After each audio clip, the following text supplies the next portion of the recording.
La tierra golpeó la madera del ataúd con un sonido seco que me pareció un puñetazo en el pecho. Al mismo tiempo, mi teléfono vibró en el bolsillo del vestido. Una vibración pequeña, indecorosa en medio del silencio, como si el mundo quisiera recordarme que aún existía. Lo saqué sin pensar. En la pantalla, un mensaje de un número desconocido. Estoy vivo. Eso no soy yo en el ataúd. Me quedé mirando las palabras como si fueran un espejo roto. A mi alrededor la gente murmuraba, algunos sollozaban, otros miraban al suelo. La lluvia había cesado. El cielo parecía contener la respiración. Contesté sin razonar del todo. ¿Quién eres? Llegó la respuesta en segundos, fría, escueta. No puedo decirlo. Te vigilan. No confíes en nuestros hijos. No había tiempo para explicaciones. La tierra ya cubría la madera, y el pastor dijo una oración que tuve que escuchar con la boca abierta, pero la mente lejos, pegada a esas letras, como si cada letra hubiera prendido una mecha bajo mi memoria. Mi mano tembló, y no por el frío. Pensé en Ernest, en su nariz llena de serrín y aceite, en la taza de café que siempre dejaba a medio beber en la mesa de la cocina, en su risa floja cuando yo olvidaba el nombre de alguna herramienta. Pensé en las 42 primaveras que habíamos compartido y en cómo había salido de casa aquella mañana para arreglar la correa de una máquina y no había vuelto con su sonrisa rota. Cuando volví en mí, traté de callarlo, de no dejar que nadie notara la grieta que ya se había abierto en mi voz. Pero esa frase, no confíes en nuestros hijos, se quedó vibrando dentro de mí con más fuerza que el eco de la pala al golpear la tierra. Esa fue la primera vez en la que supe que el funeral no sería un final cerrado, sino el punto de partida de algo que tendría que ver con la verdad que solo yo creía deberle a Ernest. En casa, esa noche, el silencio era un animal que recorría las habitaciones y no se decidía a marcarse. Abrí el cajón del escritorio, donde Ernest guardaba sus facturas y sus libretas, y entre apuntes de recambios y algún tornillo olvidado, encontré una carta doblada con su caligrafía, firme, con su típica inclinación hacia la derecha. No era una nota larga, decía, con la sencillez que él tenía para cosas importantes. Si algo me pasa, Margot, no confíes en Charles ni en Henry. Cuídate. E. La letra era la prueba de que yo no había soñado esa advertencia. Era su mano la que la había dejado. La carta me cayó en las manos como una piedra. Mi primera reacción fue aferrarme a ella como se agarra a un salvavidas. Esa carta era la única cosa que me conectaba directamente con la voluntad de mi marido, con su moda de decirme que no me fiara. ¿Por qué lo había escrito? ¿A quién le tenía miedo Ernest para dejarme una frase así? Los hijos vinieron al día siguiente para arreglar papeles, con caras de dolientes y manos que olían a colonia cara. Charles, recién llegado de la ciudad, con esa ropa que parecía diseñada para los despachos. Henry, más reservado, con la mirada fría que ya conocía demasiado bien. Jasmine, la mujer de Charles, sonreía con la facilidad de quien mide cada gesto que hace y no lo desperdicia por emoción genuina. Se movían por la casa como si fuera un decorado que les correspondía por derecho. Yo miraba la taza de café que seguía con la marca oscura en el borde y pensaba en la pregunta que ardía en mi garganta. ¿Por qué mis hijos hablaban tan pronto del tema de las pólizas? «Tenemos que revisar los asuntos del taller», dijo Charles, con esa voz de quien sabe administrar pérdidas. «Es un trámite. No te preocupes, madre». No se preocupó en mirar la carta sobre la mesa.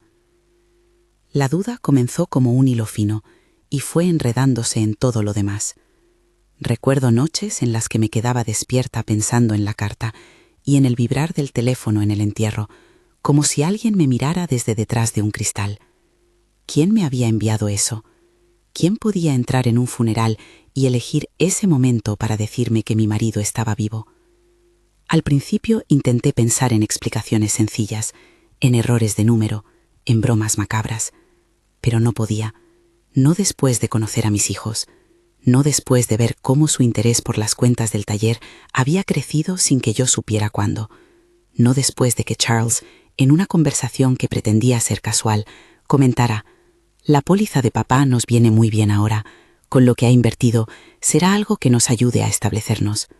No lo dijo con crudeza, lo dijo con la naturalidad de quien creía en sus derechos por nacimiento propio. Empecé a mirar los papeles con otros ojos. La póliza que yo recordaba era pequeña, una protección discreta que Ernest había contratado cuando yo enfermé el año anterior, para seguridad, por si algo pasaba. Cuando fui al banco y pedí hablar con la persona encargada, me dieron una copia del contrato. La cifra había subido en apenas 6 meses, de 5.000 a 50.000. No era una señal de buena fe, era un hierro candente clavado en mi pecho. También había una nueva inclusión: compensación por accidente laboral. Ernest no había dicho nada sobre querer cambiar la póliza. ¿Por qué? La gerente del banco, una mujer de voz amable, me dijo que para hacer cambios de ese tipo hacía falta la firma del titular o un poder. «Las firmas están ahí», me dijo, y me pasó una fotocopia con una mano que, aunque parecía la de Ernest, tenía un trazo que yo no reconocí. Había transferencias recientes y un flujo de movimientos que no concordaban con los trabajos habituales del taller. Retiradas en efectivo, prestaciones que aparecían y desaparecían, transferencias a cuentas a nombre de terceros. «No es común», concluyó la gerente. «Podemos investigar, pero necesitaríamos una orden». «¿Y cuánto tardará?», pregunté. «Lo habitual es...», y yo ya imaginaba que el tiempo no sería mi aliado. Quería creer en mis hijos. Quería creer que aquello era una pesadilla absurda que se disolvería con papeles y explicaciones. Pero la noción de que alguien pudiera aprovecharse de la muerte de tu compañero para lucrarse era tan brutal, tan lejos de la idea de familia que yo aún guardaba, que me dolía en el mismo sitio donde me había dolido la traición del funeral. ¿Cómo no me había dado cuenta antes? El accidente, tal como me lo contaron al principio, había ocurrido en el taller. Me explicaron que una fuga de gas había provocado una pequeña explosión. Ernest había resultado gravemente herido y lo habían trasladado al hospital. En la UCI, después de varias horas, declararon su muerte. En la cama del hospital había una sábana blanca y la respiración del ventilador que se apagó. El médico, el doctor Patterson, habló en términos veloces: shock, quemaduras, complicaciones múltiples. Me dio la sensación de que el informe deseaba cerrar la herida pronto y sin más preguntas. No me traje al hospital la certeza porque en el taller no se veía lo que debería verse tras una explosión. Las fotos que me mostraron parecían más bien de una máquina averiada que de una zona calcinada. No había cristales rotos por todas partes. No había esa mezcla de hollín y metal retorcido que uno imagina cuando oye la palabra explosión. Había golpes y un olor a aceite, como siempre. Es cierto que no se deben sacar conclusiones rápidas, y por eso fui cediendo a explicaciones que pedían tiempo. Pero esa falta de concordancia me taladró una duda que no pude abandonar. Empecé a revisar más cosas en el taller, con el permiso que me dio la policía local. El sargento O'Connell, un hombre de carácter firme que más adelante resultaría clave, me ofreció ayuda y me dijo en voz baja que si tenía sospechas debía contarlas. Miré las facturas de piezas, los pedidos de gas, las compras de repuestos. Una cosa saltaba a la vista: el registro del alcohol metílico. No sabía el nombre exacto en aquel momento, solo que había una compra inusual de una sustancia que se usaba para limpiar piezas, según alguien en la ferretería. No parecía extraordinario en sí, pero la cantidad era mayor de lo normal.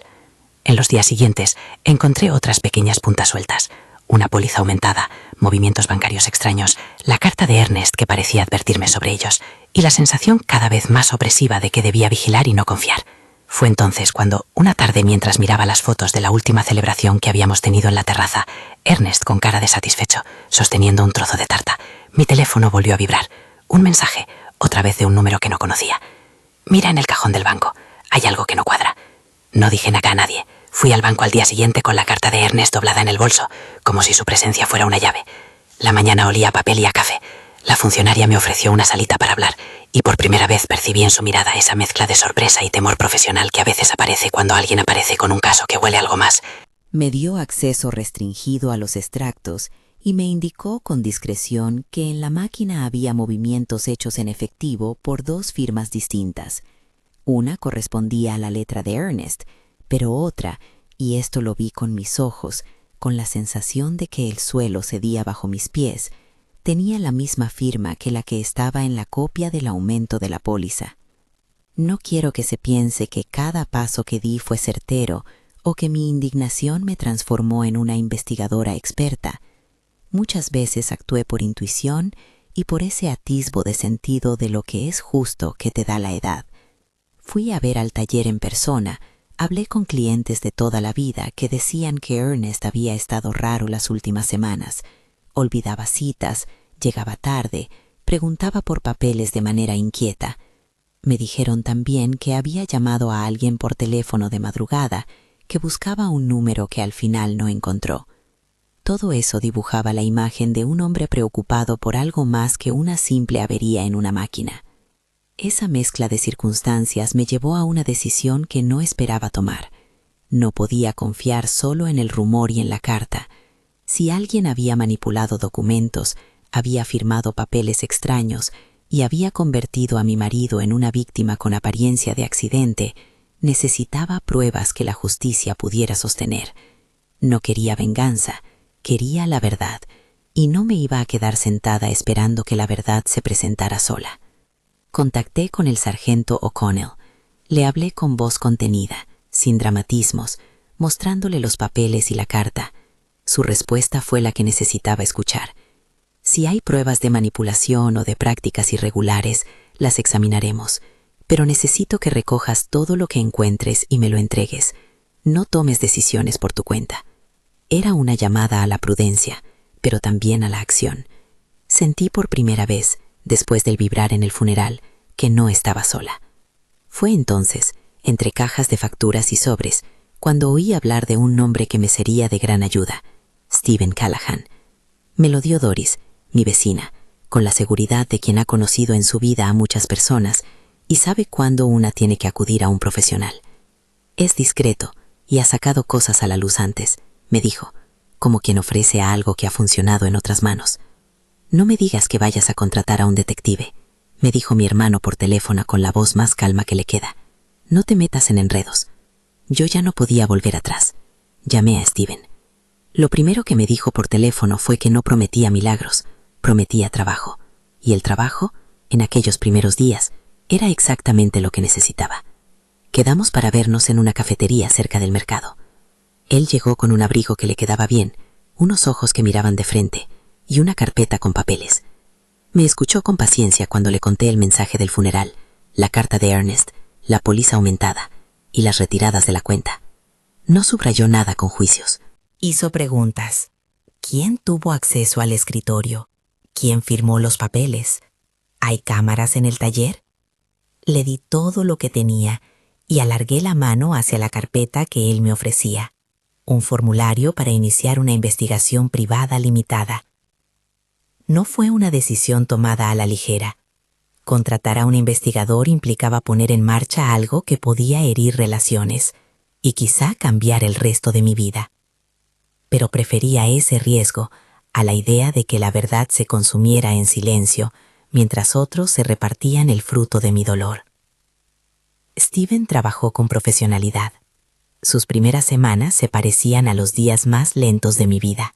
Llamadas, verificación de documentos, pedir copias, visitar comercios para comprobar compras. Recuerdo que una tarde me llamó, con la voz contenida.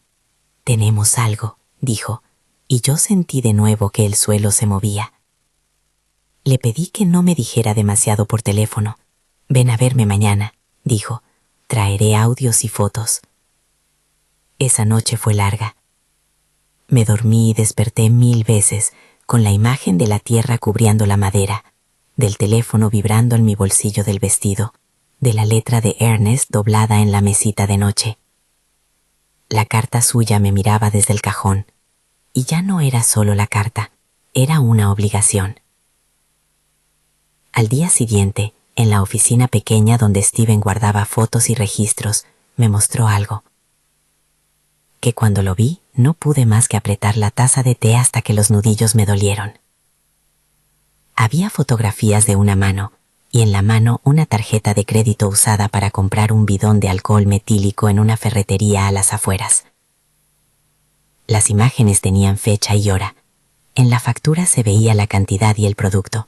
Alcohol metílico, uso industrial. No sabía entonces, lo que la ciencia después confirmaría como mortal cuando entra en el cuerpo. No sabía que una pequeña cantidad de metanol en una bebida podía detener el latido de alguien tan seguro y ruidoso como Ernest. Lo que sí supe al ver esas fotos fue que alguien había comprado algo que no era habitual en nuestro taller en esas cantidades, y que la tarjeta usada pertenecía a la cuenta del taller. Steven no se limitó a mostrarme fotos.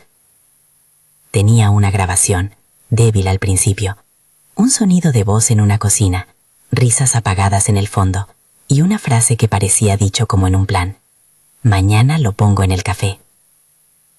La grabación estaba corta y distorsionada, pero la frase estaba clara, nítida como un cristal. Me sentí por un segundo como si me hubieran arrancado la tierra de encima y me hubieran puesto frente a la verdad desnuda. No pude evitar que mi cuerpo reaccionara. Me invadió un frío que no era del invierno. No voy a reproducir la grabación aquí, porque no se trata de regodearse en el dolor, pero sí puedo decir lo que escuché. Esas palabras, mañana lo pongo en el café, sonaron como la confirmación de una intención, y esa intención era algo que yo no estaba dispuesta a dejar sin respuesta. Por primera vez, tuve la evidencia punzante que justificaba mis temores. No era solo la carta ni el mensaje en el entierro. Había algo que podía presentarse a la autoridad. Y sobre todo, había una línea que unía la compra del alcohol con la frase de la grabación. Steven me miró con gravedad cuando terminé de escuchar. Esto no es una prueba pericial todavía, dijo. Podemos obtener más: facturas, registros de CCTV, la cadena de custodia para todo esto.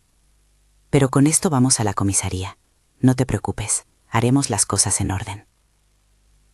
No voy a decir que en ese momento no se asomó el miedo. ¿Qué habría pasado si yo hubiera ignorado esas señales? ¿Y si nadie hubiera enviado ese mensaje en el funeral? ¿Cuántas verdades se quedan enterradas bajo la tierra cuando nadie está dispuesta a desenterrarlas? Las preguntas me ofrecían compañía en noches largas y me empujaban a seguir. Cuando salí de la oficina de Steven con las fotos en la mano y el sonido de esa frase todavía vibrando detrás de mis ojos, pensé en Ernest y en las mañanas en las que me traía la taza de café con la cucharilla apoyada en el plato, en cómo él hacía ruido con la boca al beber, contento por cualquier cosa sencilla. Y pensé en la diferencia fundamental entre un accidente y una intención organizada. Me juré a mí misma que no iba a permitir que la voluntad de mi marido quedase reducida a una firma en una póliza y a una lápida. Había alguien que decía que él estaba vivo. Yo quería que la verdad también volviera a mí como algo que pudiera palpar. Las horas siguientes estuvieron llenas de llamadas y citas. Steven contactó con la comisaría y pidió que el sargento O'Connell viera las fotos y escuchara la grabación. Yo fui con él. No estaba dispuesta a dejar que mi fragilidad se interpretara como ingenuidad. Caminé por los pasillos de la comisaría con la carta de Ernest en el bolso, notando las miradas y sintiendo a la vez una fuerza que no sabía de dónde venía. La policía acordó revisar las grabaciones y abrir una investigación preliminar. No era una garantía de nada, pero era un comienzo. Mientras esperábamos, regresé a casa. Abrí el cajón donde estaba la carta y la volví a leer. La letra de Ernest, esa misma mano que había cerrado mi vida para hacerla más segura, me hablaba ahora en pasado y en presente a la vez. No puedo explicar el alivio y la amargura que se mezclaron en mí. Alivio porque su advertencia no había sido un gesto de miedo aislado, sino un mapa. Amargura porque había sido una advertencia que no habíamos leído juntos. En algún rincón de todo aquello, una verdad empezaba a formarse. No sería rápida, ni fácil. Tendría costos y revelaciones que desgarrarían el tejido de lo que yo había pensado que era mi familia. Pero una cosa la tenía clara. Ya no iba a fingir que no veía. Ya no dejaría que la pólvora de la sospecha se consumiera en silencio.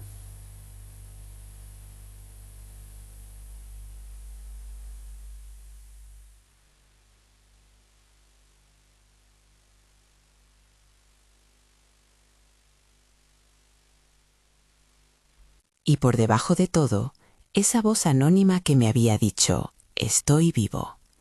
No sabía quién la había enviado, Pero ahora, tras ver las fotografías y escuchar la grabación, supe que no había vuelto a casa para pedirme que creyera sin pruebas.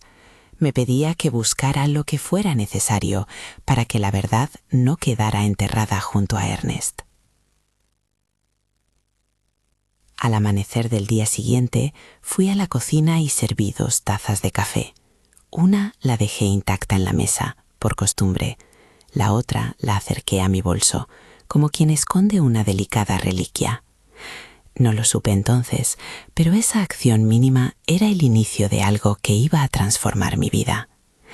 Caminé hacia la puerta con la carta y las fotografías y la grabación en un sobre. Salí con un paso que no era ligero, pero sí determinado. La búsqueda que había empezado con un mensaje en un funeral se había convertido ya en una tarea que no aceptaría abandonar. Al entrar en la comisaría, vi al sargento O'Connell en la sala de informes.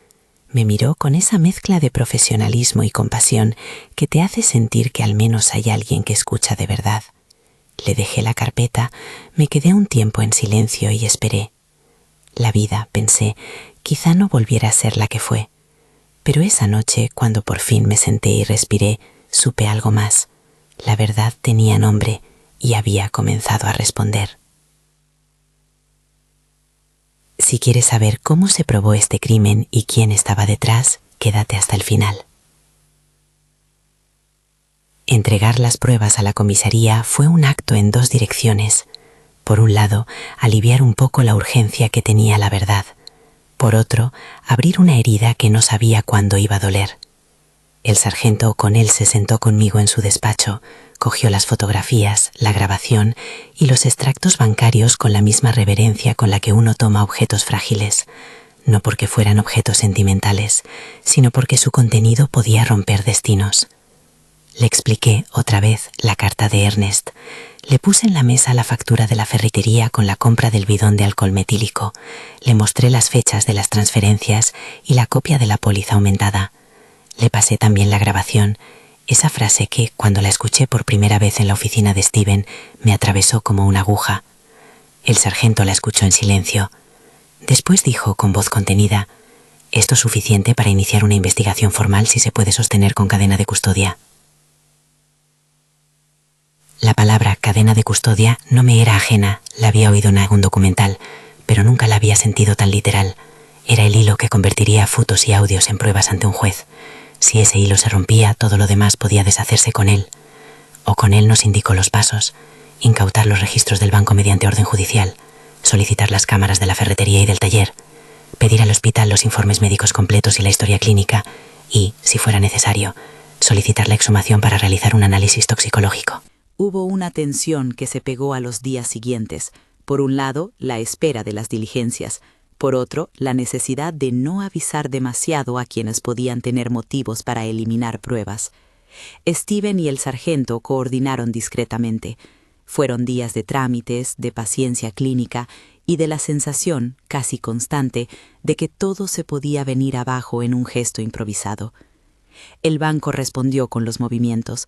Las firmas que aparecían en los papeles del aumento de la póliza correspondían a una mano que, si bien imitaba la caligrafía de mi marido, tenía pequeñas diferencias que un perito caligráfico pudo detectar con claridad. No era solo una opinión. El analista mostró patrones en la presión y en los bucles de las letras que no coincidían con las muescas de la escritura que Ernest había dejado en su vida entera. Había una firma auténtica y otra que alguien había replicado para ese fin. Aquello confirmó lo que yo ya temía: había manipulación con intención. La ferretería entregó las imágenes de las cámaras. En una de ellas se veía a una figura que por la altura y la contextura podía ser un hombre. En otra se veía claramente la tarjeta del taller usada para pagar. Las fotografías de Steven encajaron con esos registros. Era una cadena: compra de metanol, movimiento financiero y voz grabada que hablaba del café. El hospital fue más reticente. Al principio encuadraron la muerte como consecuencia de las heridas y del supuesto accidente. El informe original que me habían entregado, redactado por el Dr. Patterson, hablaba de complicaciones tras quemaduras y trauma. pero cuando la policía pidió acceso a la historia clínica con orden judicial, emergieron registros que no aparecían en el informe público: anotaciones escuetas, repeticiones de signos clínicos y una nota del propio Patterson que era ambigua en exceso. Fue en ese punto cuando el Dr. Patterson dejó de ser una figura externa y pasó a ser un posible factor en la causa de la muerte. No voy a decir que cada pieza cayó en su lugar sin sacudidas. Hubo puertas cerradas, silencios y la clásica reticencia institucional a revisarse a sí misma. Sin embargo, con la combinación de documentos, fotografías y la grabación, la Fiscalía consideró que había base suficiente para avanzar. El equipo de la policía y los fiscales organizaron un dispositivo para detener a Charles y a Henry. Era una mañana fría cuando llegaron a sus domicilios. No hubo grandes escenas. La ley no necesita teatro, solo pruebas y orden. Las detenciones se produjeron al amanecer. Me lo dijeron con un mensaje corto del sargento. Han sido detenidos.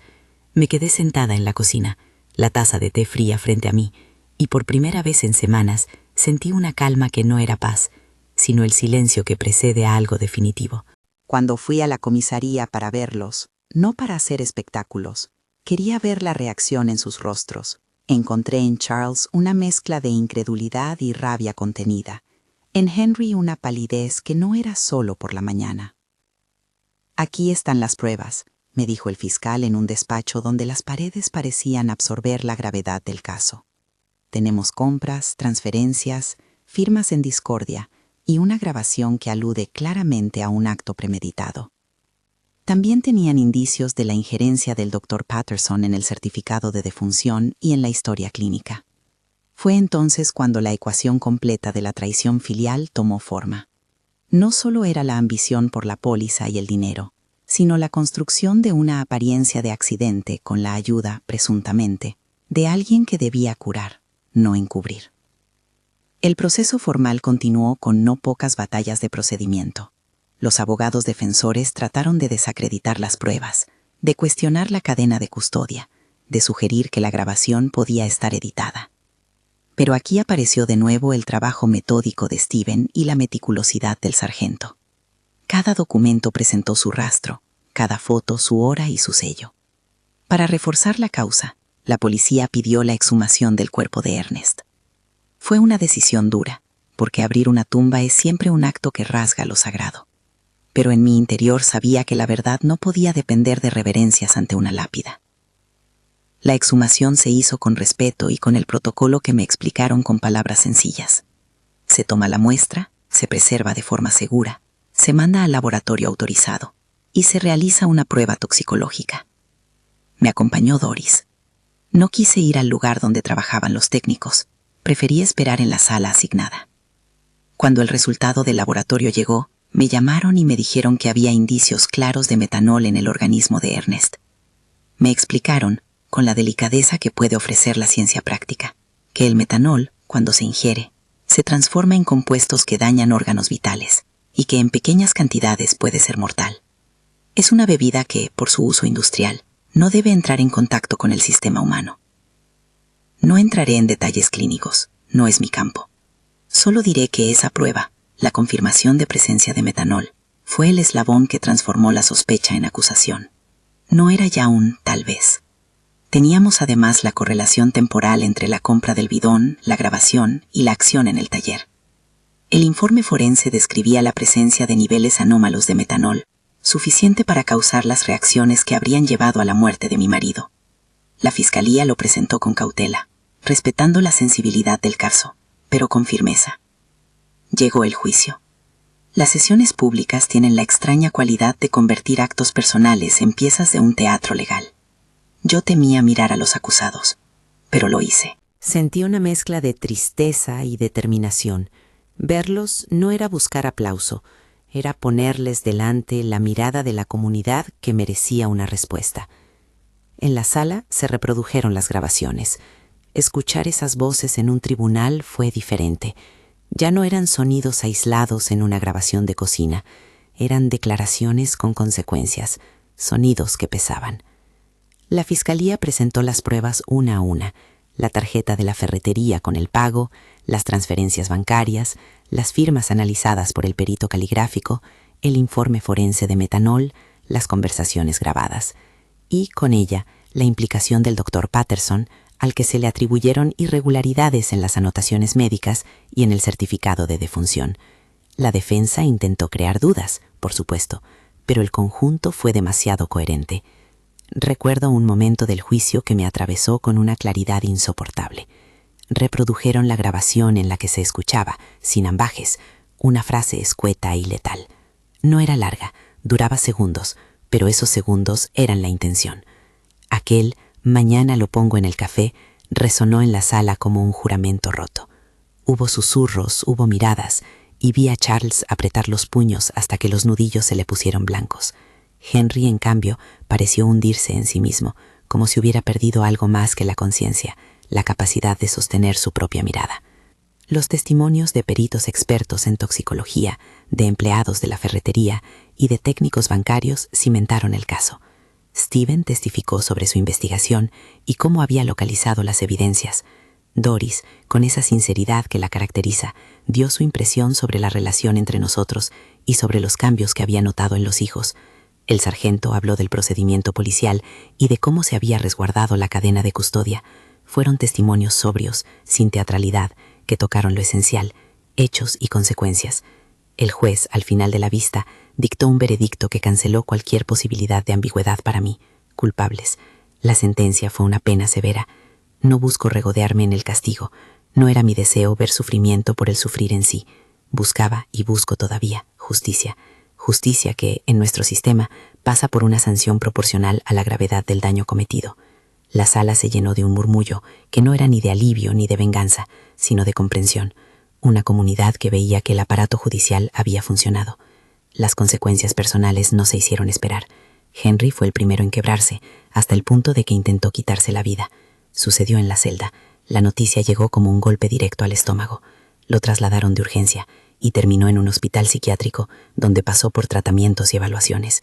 Las heridas mentales que los actos violentos dejan no siempre coinciden con las penas de la ley. La tragedia de su estado me dolió. No era lo que yo deseaba para nadie, pero tampoco podía ignorar que su acto tenía víctimas. Charles, por su parte, fue condenado y llevado a prisión. Tiempo después, la noticia de su muerte por ahorcamiento en la celda, un suicidio, me alcanzó como otra sacudida que no cerraba el ciclo, sino que añadía capa sobre capa de dolor. No son historias que uno cuente con ligereza. No quiero que la gente piense que esperaba este desenlace. No lo esperaba. Cada pérdida es una fractura que no se acomoda simplemente por la sentencia de un tribunal. Pero había al menos una consecuencia pública. La verdad ya no acechaba en forma de susurro en un funeral. Estaba documentada, discutida y juzgada. Tras el veredicto, llegó la reconstrucción. Para mí, la palabra reconstrucción no significaba olvidar o borrar. Significaba aprender a vivir con lo que había pasado, con la ausencia de Ernest y con la sensación de que algunos miembros de la familia ya no formaban parte de lo que yo entendía por ese término. Lo que había sido un taller se convirtió en un espacio que necesitaba otra energía. No podía dejarlo cerrado, ni por supuesto operar en él como si nada hubiese ocurrido. Tomé la decisión de transformar ese lugar, con la ayuda de vecinos y de la comunidad, y con la tranquilidad que me dieron los recursos legales que recuperamos, lo convertí en un jardín comunitario.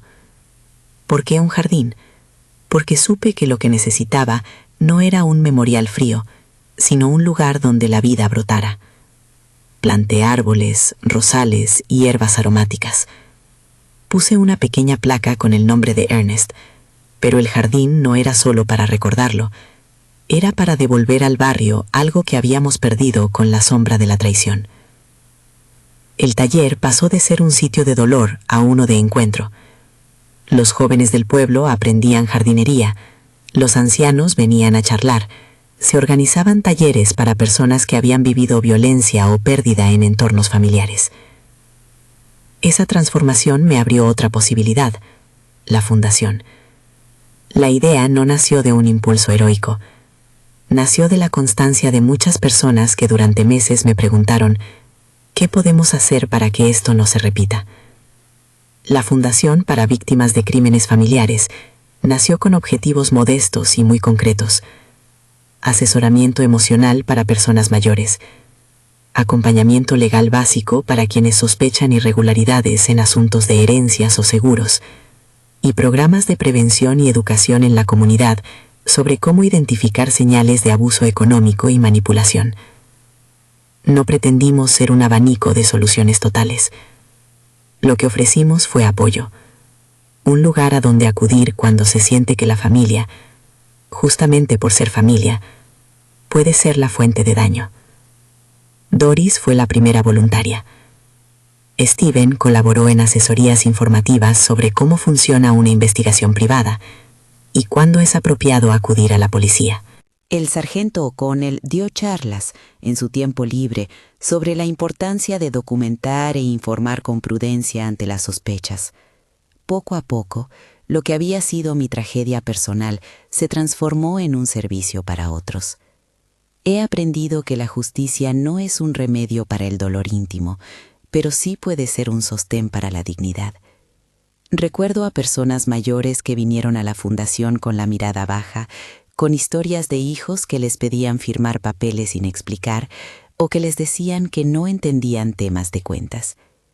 En algunos casos, la intervención fue preventiva, un asesoramiento, un aviso a una entidad bancaria, y la situación se resolvió antes de convertirse en tragedia. En otros, la justicia ya había pasado y la fundación sirvió como acompañamiento a quienes quedaban en el camino. No todo fue reconstrucción inmediata ni absolución. Hubo momentos en los que me sorprendí a mí misma dialogando con la carta de Ernest como si fuera un testigo en la habitación. Le decía que lo había intentado, que no lo había dejado solo en la tierra, que había buscado la verdad. Había noches en las que aún soñaba con la imagen del funeral y el vibrar del teléfono. A veces la rabia volvía en oleadas, otras la nostalgia tomaba la delantera y me permitía escuchar su risa en el eco de la cocina. Vivir con esas dos cosas, la palabra de amor de 42 años y la traición que vino después, es una lección de convivencia con la complejidad humana. Con el tiempo, los juicios adicionales y las apelaciones ocuparon menos espacio en mis días. La comunidad de Spring Creek, que en un principio había asistido al juicio con el morbo del espectáculo, terminó siendo un lugar de apoyo silencioso. Vecinos trayendo comidas, una amiga que me regaló una manta, gente que venía a cuidarme el jardín cuando no podía. Hay una verdad sencilla que aprendí: el dolor compartido se hace menos insoportable, no porque desaparezca, sino porque ya no se sobrelleva en soledad.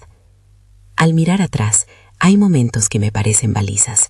Uno de ellos fue la visita al laboratorio forense, donde me explicaron el significado de los resultados. La palabra metanol ya no era un término técnico frío, era el elemento que había truncado una vida. Me explicaron que el metanol, a diferencia del etanol que se encuentra en las bebidas, es tóxico y que su metabolismo genera compuestos que dañan el sistema nervioso central.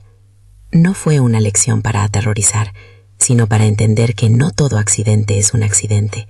Comprenderlo me permitió articular legalmente lo que mi corazón ya sospechaba. Otra baliza fue la audiencia final, en la que se leyó la sentencia. Cuando el juez pronunció las palabras, sentí una mezcla de alivio y agotamiento.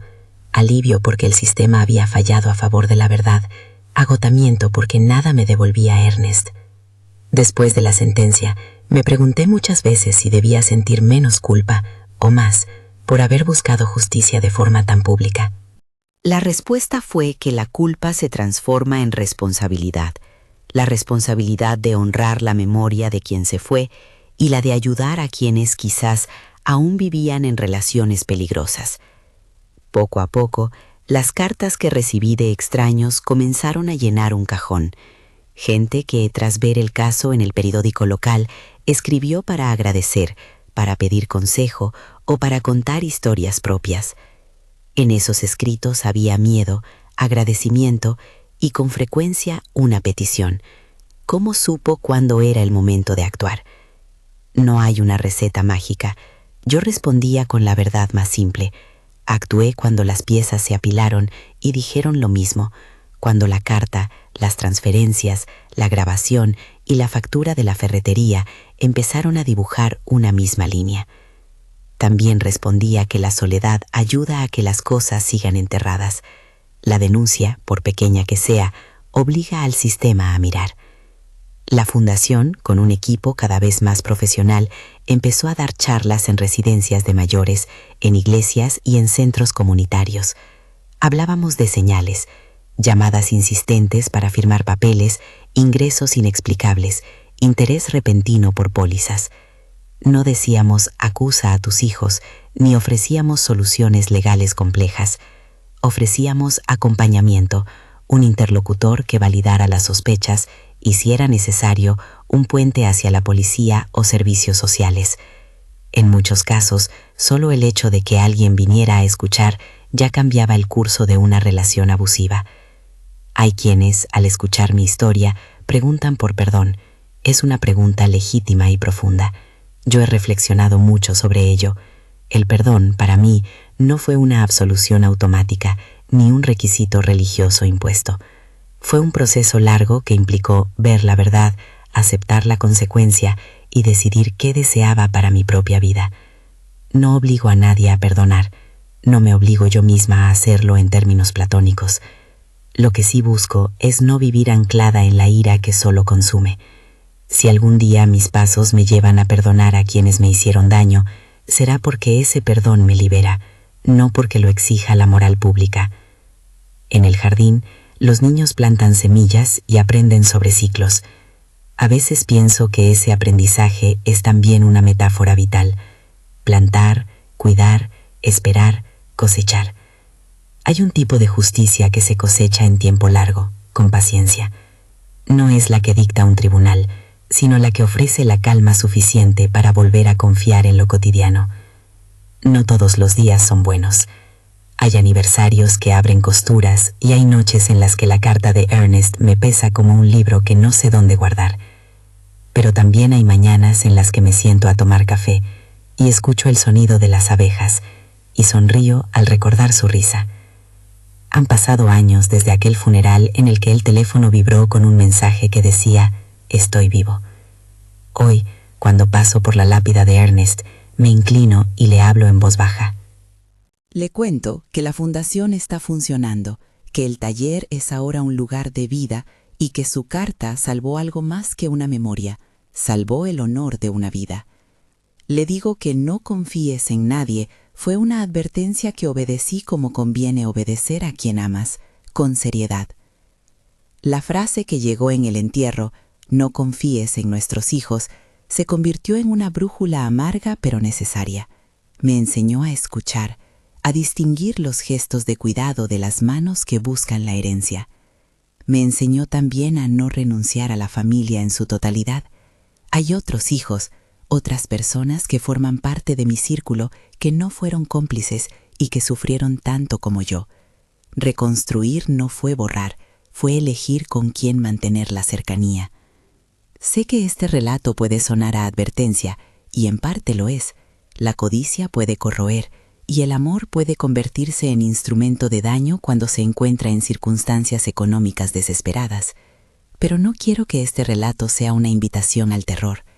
Quiero que sirva para despertar la prudencia y para ofrecer un camino de respuesta, documentar, acudir a la policía, buscar asesoramiento. Y si todo esto suena árido, que al menos quede la imagen del jardín, vida que se rehace, manos que trabajan juntas, historias que se recomponen.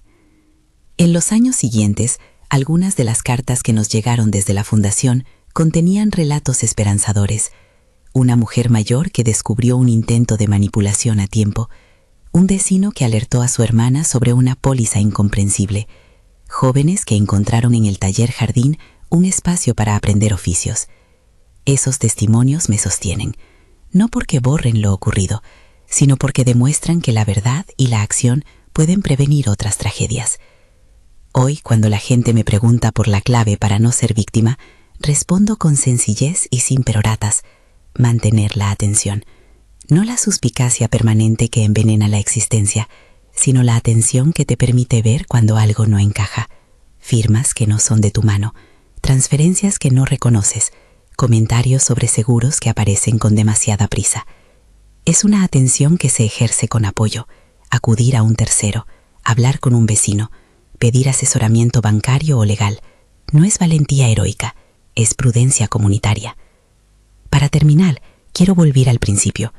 Aquella vibración del teléfono en el funeral fue el punto de inflexión que me obligó a elegir entre la pasividad del dolor y la acción del interrogatorio. Elegí la acción, no porque fuera más valiente que otros, sino porque tenía la convicción de que la verdad era un deber hacia Ernest y hacia mí. Esa decisión me condujo por un camino agotador pero revelador. Descubrimos una red de manipulación, presentamos pruebas, la justicia falló, y la vida, poco a poco, fue encontrando espacios de reparación. Si esta historia te ha movido, si crees que en tu entorno hay alguien que podría beneficiarse de apoyo o información, te invito respetuosamente a informarte sobre la Fundación para Víctimas de Crímenes Familiares en el enlace de la descripción, y si te parece apropiado, a suscribirte al canal para escuchar más relatos reales y construir, entre todos, una cultura de atención y ayuda. No prometo respuestas fáciles, pero sí un espacio donde las personas pueden encontrar compañía para enfrentarse a verdades incómodas. Cuando cierro los ojos por la noche, a veces todavía escucho la frase que comenzó todo: estoy vivo. No fue una mentira, fue una voz que tiró del hilo de la trama hasta desenmascarar lo que quedaba oculto. Hoy esa voz es también la que me recuerda que la verdad, aunque tarde, puede restituir algo de la paz que nos arrebataron. Y con esa paz, con el jardín y con la fundación, intento honrar la memoria de Ernst y ayudar a que otros no tengan que aprender lo que yo aprendí de la forma más dura.